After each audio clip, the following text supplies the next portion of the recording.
I thought I'd show you this. This is a new video, and I'm taking the hinge pins out and putting grease on them, and I've made that and I put that up on my channel as well. I've got a whole little segment on why I do that, but here's something I wanted to show you. I've got hinge door stops, okay? And these are adjustable. You can turn this in. This thing slides a little bit and you can screw this in or out. And then the hinge pin goes in like that, and that's in the door, and that goes up there. Let me show you what's going on with that. I probably should put that top hinge pin in first before I do anything. So I'll get some grease on this, put that in, and then I'll show you the rest of this video. Actually, I'm going to show you one more thing before I do that. See, when you get this from the store, usually there's a little plastic sleeve there, and then you put your hinge pin in that, and it goes down into your hinge.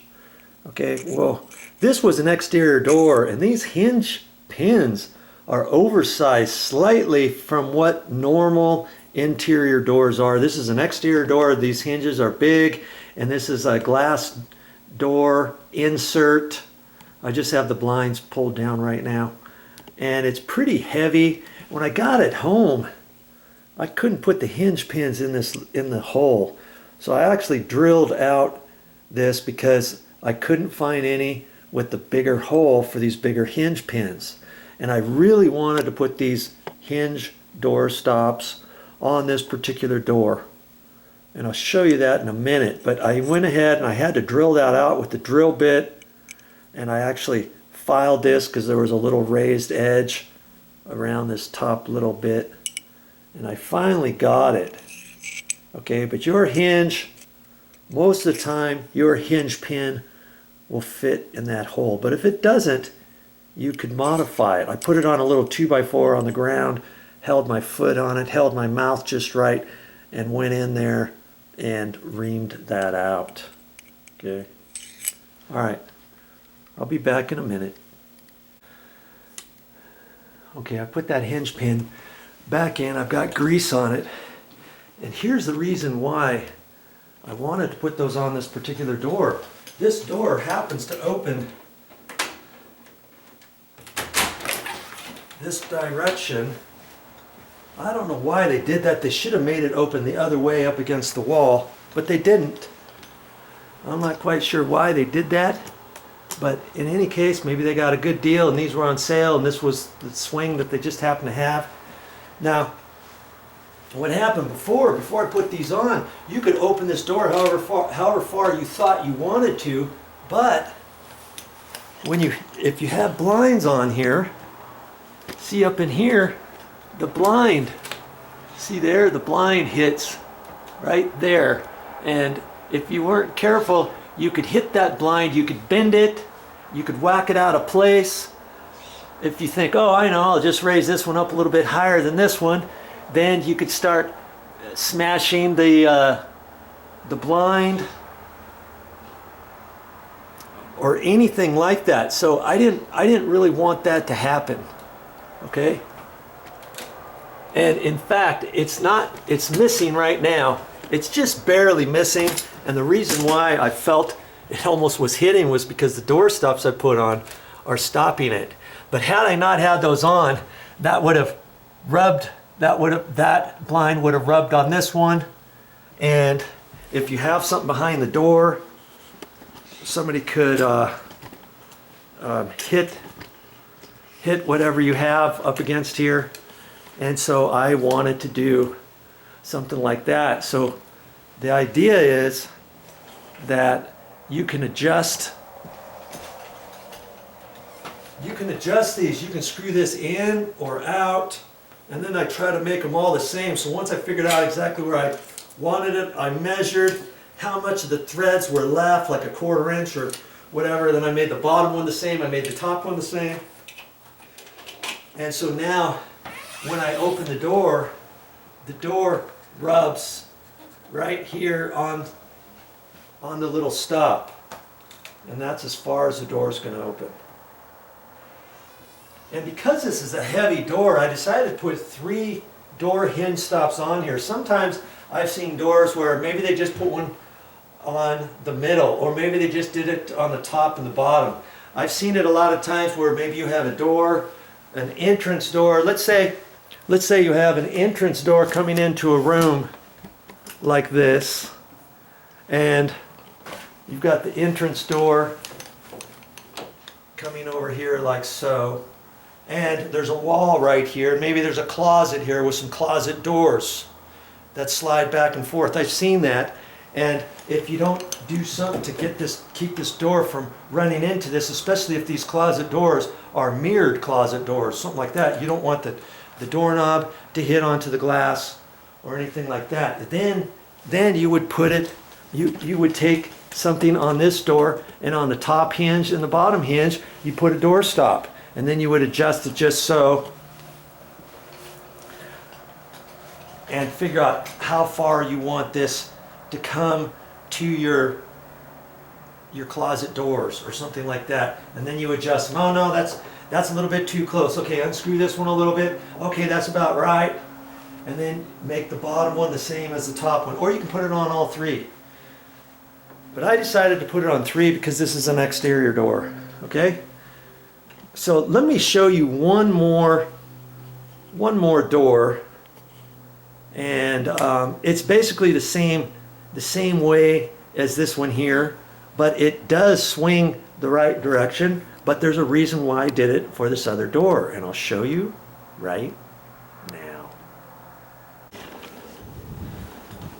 See, here's the same type of application here.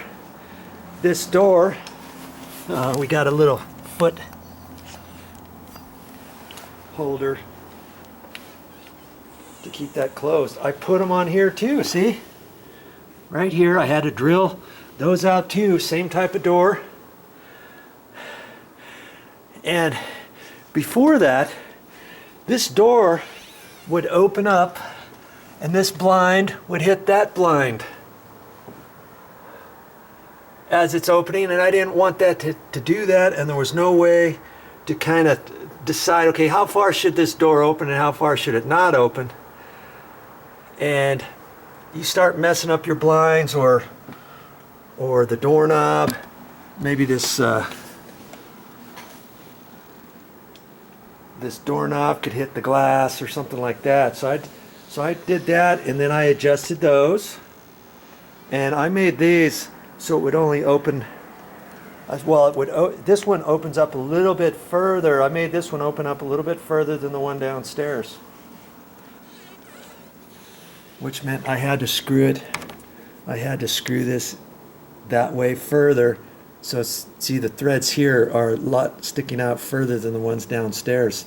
The ones downstairs stopped about right there. So, okay. And then the little plastic cap can kind of fit on there at an angle, because then the door opened up, and I couldn't do it. The door opening up too far, because the door is just holding up against these threads, and that's it. And that's why I decided to put 3. So see, if I would have opened the door more than that angle right there, I would have had to screw that in further, and this would have, I don't know, I just didn't feel like that was really strong enough. And I initially flipped this around the other way so that this bumper was facing the door over here and this was over there. But at the end I decided, okay, this I want over there. And you just have to depend.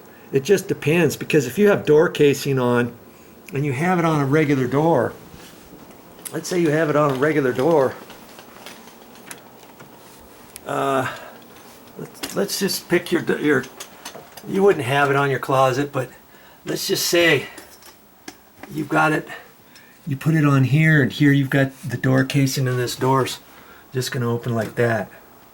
Okay, 90 degrees from your door opening. Okay.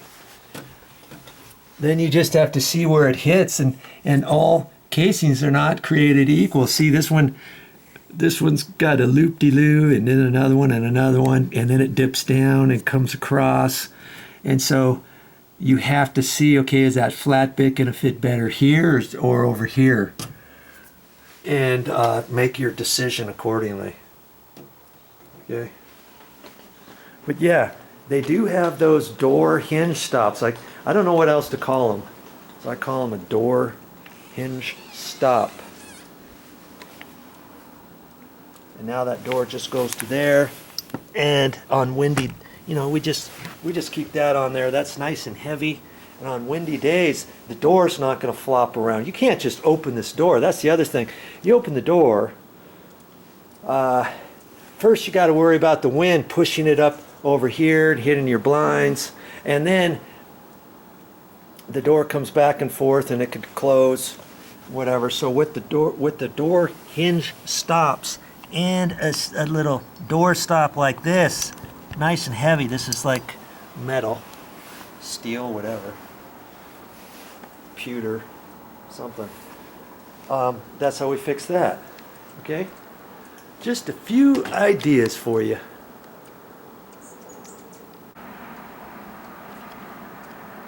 Look at that. While I'm in there working, I've got these Hummers. My word, there's 4 of them around there, darting back and forth. We've had as many as 7 or 8 in there. And that's fun too. Getting something like that. You see how I hung it off of the metal railing?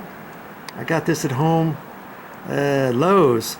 It just kind of flaps onto there and tightens up, and it comes over like that, and we hung the hummingbird feeder on there. We've got 2 of these. We've got another one on the other side, and that one's generally full. That's just nice sitting here late afternoon in the shade and watching them go to town. Very cool indeed.